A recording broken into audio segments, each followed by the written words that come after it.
Bonjour et bienvenue en tête-à-tête, l'émission de grandes interviews de France 24. Notre invité aujourd'hui est Danny Danon, c'est le représentant permanent d'Israël auprès des Nations Unies. Il est avec nous depuis New York. Merci beaucoup, Monsieur Danon. Merci pour votre invitation. Je veux commencer avec la situation au Liban. Israël a lancé un ordre sans précédent d'évacuation à tous les habitants des banlieues sud de Beyrouth, un bastion du Hezbollah. Ceci un jour seulement après avoir émis un ordre similaire pour la zone au sud du fleuve Litani. Alors assistons-nous à une répétition de l'opération israélienne de 1982. Marc, notre position est très claire. Nous n'allons pas permettre au Hezbollah d'attaquer notre population civile. Malheureusement, le Hezbollah a décidé de rejoindre la guerre de l'Iran et d'attaquer Israël.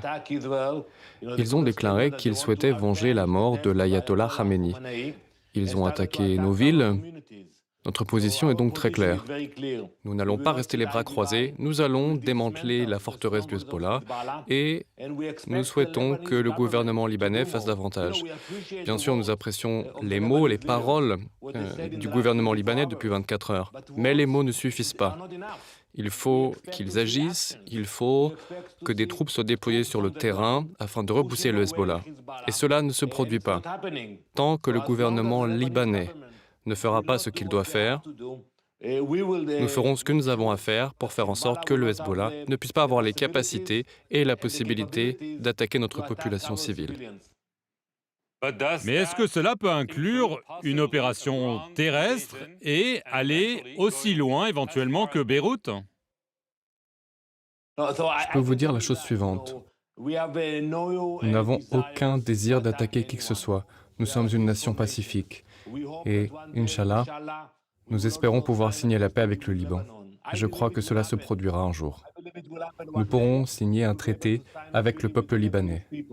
Mais, en ce moment même, nous faisons tout ce qui est nécessaire pour démanteler les capacités du Hezbollah. Je veux en venir à la guerre déclenchée par Israël et par les États-Unis en Iran. En 2003, quand les États-Unis ont décidé d'intervenir en Irak, les États-Unis sont allés devant les Nations Unies. Ce n'est pas le cas, évidemment, cette fois avec l'Iran. Le secrétaire général des Nations Unies, Antonio Guterres, affirme que les frappes aériennes américaines et israéliennes violent le droit international, y compris la Charte des Nations Unies. Alors pourquoi est-ce que les États-Unis et Israël violent le droit international? Il y a actuellement un conflit avec l'Iran depuis 47 ans. Cette guerre se poursuit. Israël et les États-Unis sont légitimes du point de vue du droit international pour attaquer l'Iran. Ils nous ont attaqués à de nombreuses reprises. Via leur proxy, ils ont tenté d'assassiner à 2 reprises le président américain. Leurs attaques féroces dans toute la région montrent ce qu'est l'Iran. L'Iran attaque des civils, il finance ses proxys, et nous sommes légitimes à nous défendre. C'est ce que nous faisons aujourd'hui.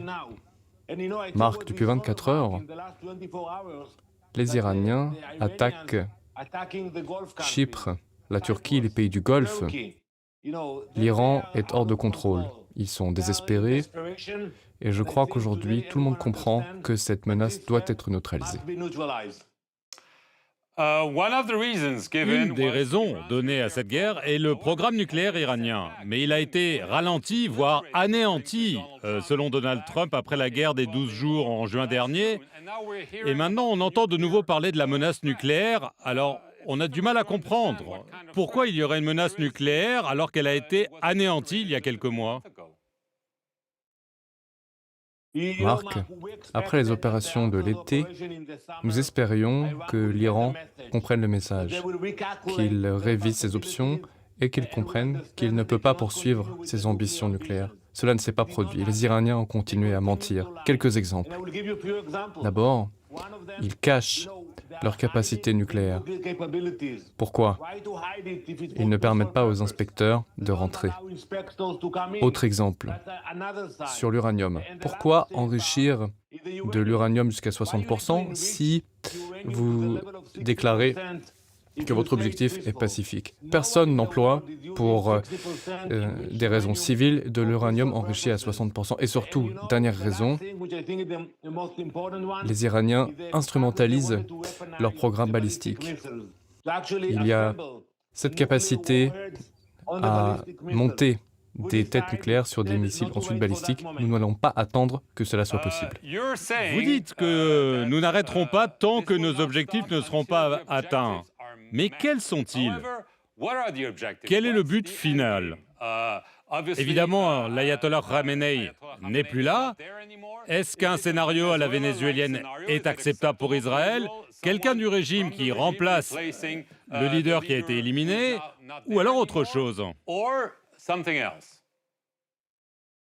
L'enjeu de l'opération est très clair. Le président Trump l'a répété à plusieurs reprises. Je vais le répéter également. Nous allons faire en sorte que les Iraniens n'aient pas de capacité nucléaire. Nous allons traiter la menace liée aux missiles balistiques. C'est la réelle menace.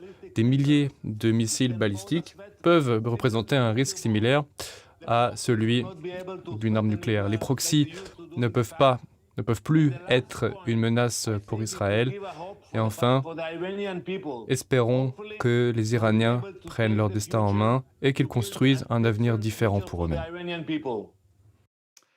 Le secrétaire d'État américain, Marco Rubio, a déclaré que la menace iranienne était imminente car Israël était sur le point de frapper et que donc l'Iran allait riposter contre les bases militaires et les intérêts américains dans la région. Et cela a été interprété, notamment dans les cercles trumpistes, comme un aveu que ce n'est pas la guerre de Donald Trump, mais la guerre de Benjamin Netanyahou et que les États-Unis se battent pour Israël. Je suis diplomate depuis de nombreuses années et je n'ai encore jamais vu une coopération de cette nature entre Israël et les États-Unis. Nous nous battons ensemble et nous vaincons ensemble. Nous comprenons que la menace est imminente. Nous comprenons également qu'il n'est plus possible d'attendre. Mais je ne crois pas qu'il soit possible de dire que les États-Unis appuient Israël ou qu'Israël appuie les États-Unis. Non, nous partageons leurs renseignements, nous analysons ensemble les capacités du régime iranien et nous avons décidé de ne pas attendre. Prenons l'exemple de la Corée du Nord. Les États-Unis et d'autres démocraties ont préféré attendre. Ils ont attendu trop longtemps, de telle sorte qu'un beau matin, elles se sont réveillées avec une Corée du Nord disposant de capacités nucléaires. Nous ne pouvons pas nous permettre d'être dans une situation similaire avec l'Iran. Lorsqu'on voit les actions iraniennes aujourd'hui, imaginez qu'ils disposent d'ogives nucléaires pour armer leurs missiles balistiques. Regardez Abu Dhabi, Europe, Chypre, regardez le risque. Nous ne pouvons pas attendre que ce moment arrive. Alors, à propos des missiles balistiques, on voit beaucoup moins de frappes de drones et de missiles balistiques depuis l'Iran après quelques jours de combat. Est-ce que ça veut dire qu'ils n'ont pas assez de puissance de feu ou alors qu'ils épargnent leurs munitions pour la suite? Quelle est l'analyse israélienne de ce changement? Depuis quelques jours, nous avons dégradé les capacités militaires de l'Iran. Durant les premiers jours, ils ont été capables de tirer de nombreuses munitions sur Israël, mais les chiffres diminuent depuis quelques jours.